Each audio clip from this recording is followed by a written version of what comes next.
Most of you guys are almost concerned about your CPU cooling. आपने देखा होगा कि राइजन के सीपीयूज और जो इंटेल के सीपीयूज हैं वो काफ़ी ज़्यादा आज की तारीख में हॉट रन तो करते हैं, जो कि उनके स्टॉक कूलर्स के साथ आते हैं।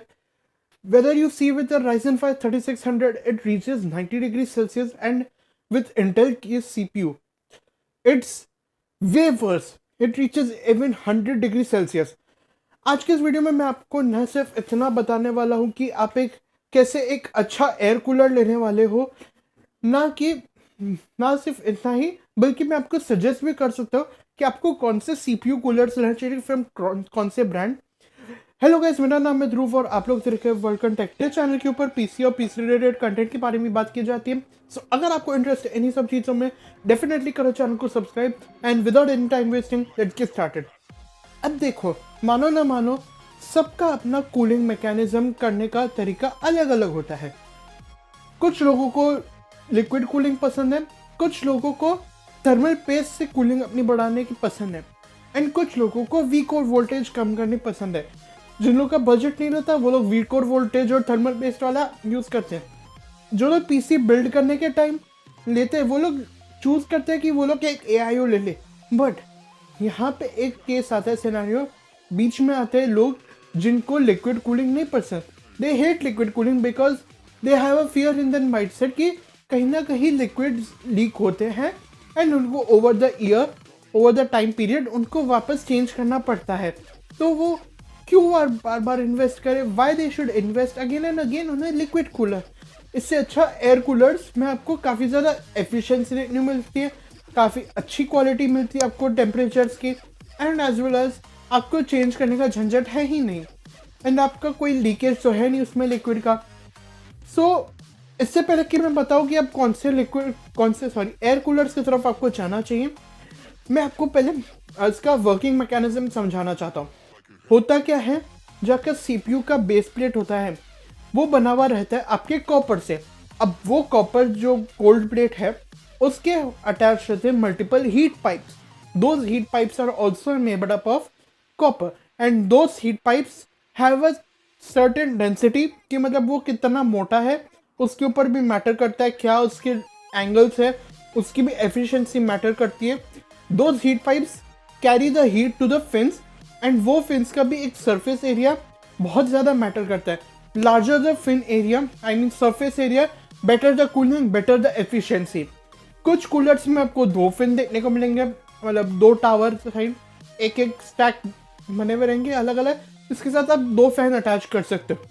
अब जो CPU का हीट आपका जाता है वो कैरी तो इसमें होता है यूजिंग हीट पाइप, और फिर जो आपका फिन्स होता है उधर आपके काम आते हैं, एंड आपका फैन भी साथ में काम आता है।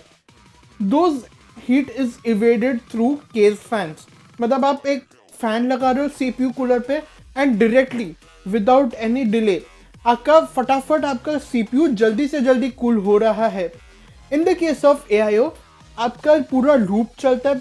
अगर आप प्रोग्रामिंग करते हो तो लाइक फॉर लूप समझ लो, that's a wrong case scenario.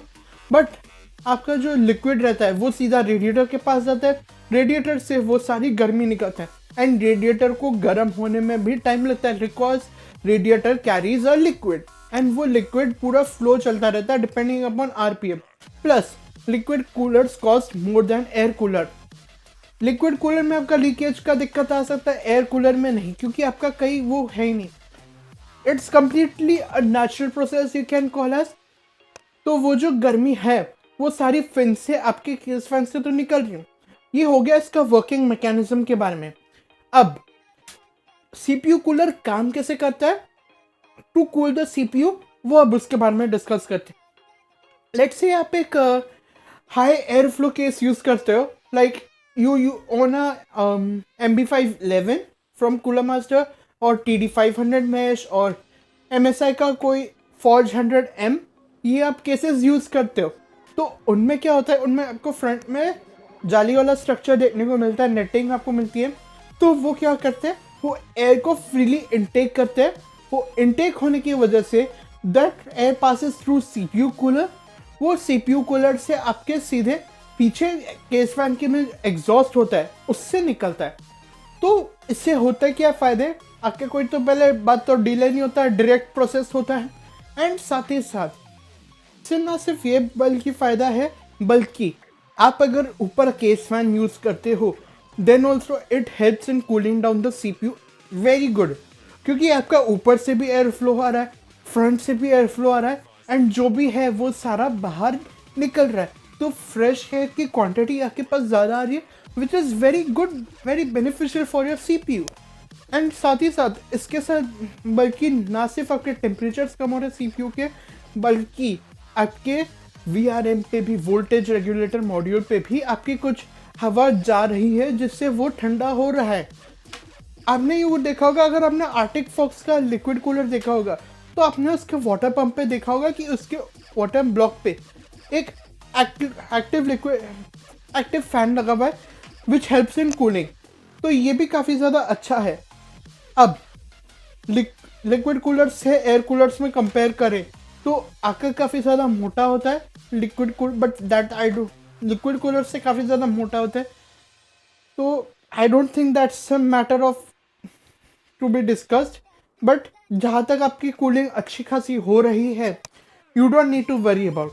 तो सबसे मेन एडवांटेज, सबका बजट इतना नहीं होता कि वो जाके कूलिंग ले, एंड कुछ अब ऐसे एयर कूलर्स आ चुके हैं जो बजट में रहने के साथ साथ आपको सुपीरियर लेवल की कूलिंग प्रोवाइड करे, एंड आपको कोई झंझट भी नहीं रहेगा कि आपको over the period of time आपको चेंज करना पड़े बिकॉज ऑफ लिक्विड डीके। सो बढ़ते हैं आप अपन कूलर्स की तरफ कि आपको कौन सा कूलर लेना चाहिए एट विच प्राइस पॉइंट। मैं आपको ऐसे 5 एयर कूलर सजेस्ट कर सकता हूँ जो कि आप अभी ले सकते हो, इंडिया में रेडीली अवेलेबल है, एंड उसका बेस्ट बाय लिंक मैं डिस्क्रिप्शन में प्रोवाइड करूँगा। तो चलो फटाफट से हम सबसे पहले अपने कूलर्स के बारे में डिस्कस करें। टू बी ऑनेस्ट मैं बहुत ज़्यादा डिटेल में नहीं जाने वाला कि मतलब इसका ऐसा है वैसा है, क्योंकि मैंने आपको ऑलरेडी समझा दिया कि इतना कॉम्प्लिकेशंस है नहीं as compare to liquid cooler. तो फर्स्ट कूलर जो मैं आपको सजेस्ट कर सकता हूँ वो है आपका डीकूल की तरफ से गैमैक्स 400। This is the one of the most cheapest air coolers that you can buy, and ना सिर्फ ये बल्कि सस्ता है, बल्कि इसमें आपको काफ़ी ज़्यादा अच्छी कूलिंग देखने को मिलेगी। इसमें आपको एक ब्लू LED फैन देखने को मिलता है which is not an issue, क्योंकि आप बाद में RGB फैंस खरीद सकते हो, तो उतना में कोई है नहीं। इसका जो करंट रेटेड है वो 10 एम्प्स है, वो के पावर इनपुट है 2.28, तो उसका फैन स्पीड है वो है 1500 RPM, एंड जिसका एयर फ्लो है फैन का वो है 74 RPM। तो वेरी सून बहुत ज़्यादा फास्ट प्रोसेस होने वाला है, it's going to be very fast. 74 RPM is very high air flow pressure. इसका जो नॉइज़ है वो है 30 decibels which is to be average, but don't worry it's good enough. Hydro bearing आपको इसमें देखने को मिलती है जो फैंस में इसके है। जो इसका टोटल एवरेज हाइट है जो इसका जो है वो है आपको 154 सेंटीमीटर देखने को मिलता है। जो इसमें आपको हीट पाइप्स देखने को मिलते हैं वो आपको कॉपर की देखने को मिलती है, और वो जो 3 हीट पाइप्स है वो आपको 3 देखने को मिलता है, 3 नंबर। तो काफ़ी ज़्यादा अच्छा कूलर है। एक वेग आइडिया दूँ तो फ्रॉम टेक ड्रीम्स अभिषेक भाई ने इसका टेस्टिंग किया था, एंड 3500 और एज पर माई नॉलेज 3500 और 3600 में अगर आप यूज़ करते हो तो अराउंड आपका 60 डिग्री से ऊपर नहीं जाना चाहिए। अगर आप स्ट्रेस टेस्टिंग करते हो गेमिंग के टाइम तो और भी कम हो जाना चाहिए, क्योंकि आपका CPU पूरी तरीके से यूटिलाइज नहीं होता, आपका GPU भी यूटिलाइज होता है। बढ़ते हैं अपने नेक्स्ट कूलर की तरफ। यह कूलर आता है आपके कूलर मास्टर की तरफ से, and this is the one of the best coolers that I can recommend you. ये काफ़ी ज़्यादा अच्छा कूलर है क्योंकि इसमें आपको 6 हीट पाइप्स देखने को मिलता है। नॉट ओनली दैट, बल्कि आपको इसके साथ साथ आपको डुअल डिज़ाइन भी देखने को मिलता है which is seriously good.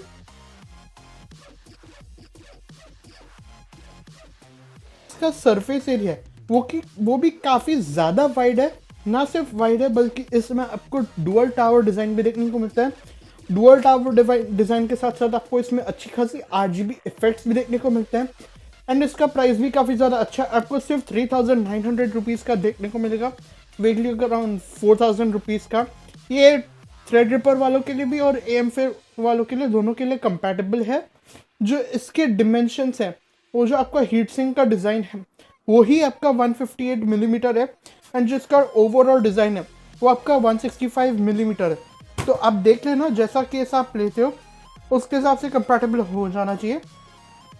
Fan इसका काफ़ी ज़्यादा, फ़ैन का इसका एयर फ्लो थोड़ा स्लो है, बट नेवर माइंड, इसका आरपीएम काफ़ी ज़्यादा अच्छा है। 1800 आरपीएम आपको इसको देखने को मिलता है। जो इसका एयर फ्लो है वो आपको 53.4 CFM देखने को मिलता है। 31 dBA का आपको देखने को मिलता है जो कि इसका नॉइज़ है। 2 ईयर्स की वारंटी आपको देखने को मिलती है। एंड साथ ही साथ अगर इसकी TDP की बात करूँ, लाइक कितने CPU को TDP के साथ लगा सकते हो, तो 180 TDP के साथ लगा सकते हो। थ्रेडरिपर 1950X के CPU में ये आराम से अराउंड 67 डिग्री सेल्सियस तक जा चुका था, जहाँ तक मैंने किसी टेस्टिंग्स वगैरह में देखी हुई थी। अब बात करते हैं अपने नेक्स्ट कूलर के बारे में। अब जिनका कॉम्पैक्ट डिज़ाइन चाहिए बट उनको अच्छी खासी कूलिंग भी चाहिए, तो आप डेफिनेटली चेक कर सकते हो डीप कूल की तरफ से AS500।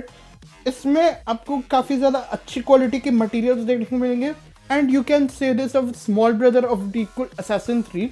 इसमें आपको 4 हीट पाइप्स देखने को मिलते हैं विच आर निकल प्लेटेड, तो काफ़ी ज़्यादा अच्छा दिखने वाला है एंड काफ़ी ज़्यादा अच्छा है ये कूलर। इसमें आपको जो है, आपको रैम की जो हाइट है उसके साथ आपको कॉम्प्रोमाइज़ नहीं करना पड़ेगा। इट विल ईजिली फिट, क्योंकि ये इसको can call a small brother of assassin 3। तो इसमें आपको कोई RGB देखने को नहीं मिलती फ़ैन पे, बट आपको जो इसका है एक RGB वाला हीट सिंक के ऊपर देखने को मिलता है कवर पे। एंड इसका जो है वो एक स्लिम डिज़ाइन के साथ आता है विच इज़ सिंगल टावर। तो ये भी काफ़ी ज़्यादा अच्छा, Intel as well as AMD के सारे सॉकेट्स के साथ ये कंपैटिबल है। जो इसका ओवरऑल डिज़ाइन है वो 164 मिलीमीटर है, तो काफ़ी ज़्यादा अच्छा है। एंड इसमें जो आपको एयर फ्लो देखने को मिलता है वो भी 70 CFM है। To be honest, DeepCool के कूलर्स रॉक। जो इसका नॉइज़ है वो है 30 decibel which is completely fine. इतने में इतना ही मिलेगा और कुछ कर नहीं सकते। तो ये तो हो गया इसके बारे में। बेस्ट बाय लिंक सारे CPU कूलर्स का मैं डिस्क्रिप्शन में दे दूंगा। जब we have the best cooler from Noctua. अब जब भी एयर कूलर्स के बारे में बात करें एंड नॉक्टुआ के बारे में बात ना हो, ऐसा तो बिल्कुल हो ही नहीं सकता। So we have Noctua NH-D14 as well as NH-D15। ये आपको इंडिया में इजीली मिल जाएंगे। इंडिया में अगर आप देखो तो अमेजोन वगैरह पे नहीं मिलेगा, बल्कि आपको प्राइम ABGB वगैरह वेबसाइट्स पे आपको देखना पड़ेगा। जो NH-D15 है और जो NH-D14 है, इनके बीच में जो टेम्परेचर का डिफरेंस है वो काफ़ी ज़्यादा कम है। जो आपका NH-D14 आता है वो आता है एक 120 मिलीमीटर फ़ैन और एक 140 मिलीमीटर फ़ैन के कॉम्बो के साथ। तो NH-D14 है। NH-D15 है वो दोनों ही 140 मिलीमीटर के फैंस के साथ आता है, एंड इनकी क्वालिटी काफ़ी ज़्यादा अच्छी है। 6 हीट पाइप्स आपको देखने को मिलता है। इवन अगर आप इसके साथ एक Ryzen 9 3950X या 5950X या कोई एक वर्स्ट केस में अगर आप एक 10900 के, जो कि एक बहुत ही फालतू CPU है, आप उसको अगर एक्चुअली मेरे लिए तो फालतू है वो CPU इन वॉटेज के हिसाब से, क्योंकि छोड़ो 10900 के बारे में हम बात कर रहे हैं। तो अगर आप वो भी CPU यूज़ कर रहे हो तो आपका आराम से इसका कूलिंग भी हो जाएगा, अच्छे से कूलिंग हो जाएगा। कोई टेंशन लेने वाली बात नहीं है। ट्विन टावर डिज़ाइन के साथ इसमें आपको आता है। एंड जो NH-D15 है उसमें आपको एक ब्लैक वेरिएंट भी देखने को मिलेगा। अराउंड 7000 to 7500 आपको ये कूलर्स देखने को मिलेंगे। काफ़ी अच्छा कॉम्पैक्ट डिज़ाइन है इसका। 155 मिलीमीटर का इसका हाइट है, तो किसी भी केस में ये आराम से फिट आ जाएगा। अगर आप एक कॉम्पैक्ट केस यूज़ करें तो उसमें तो ईजिली फिट आ ही जाना चाहिए। तो अगर आपको ये कूलर पसंद आता है, बेस्ट बाय लिंक इसका दे दूंगा, आप वहाँ पे जाके बाय कर सकते हो।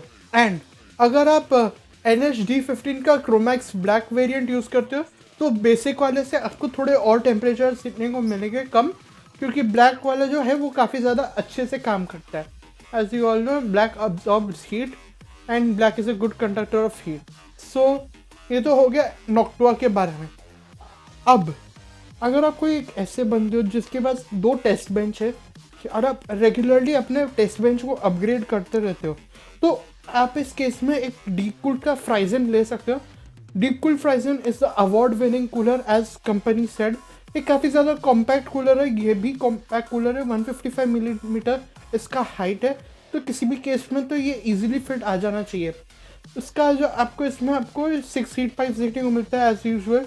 अच्छे से अच्छे कूलर में आपको 6 हीट पाइप्स ही देखने को मिलती है।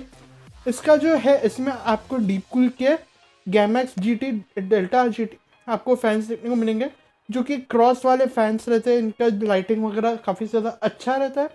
इसके साथ आपको थ्रेड रिपर का भी socket as well as AM4 का सॉकेट दोनों ही आपको साथ ही साथ मिलता है। एंड आपको इसके साथ साथ आपको इंटेल के भी सॉकेट्स देखने को मिलते हैं।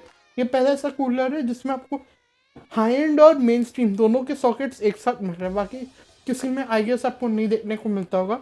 काफ़ी ज़्यादा अच्छा कूलर है, आप बाय कर सकते हो। इसी के साथ मैं वीडियो को एंड करना चाहता हूँ। अगर आपको वीडियो पसंद आई तो लाइक कीजिए, शेयर कीजिए। As always I will see you next video. Thank you guys and bye bye.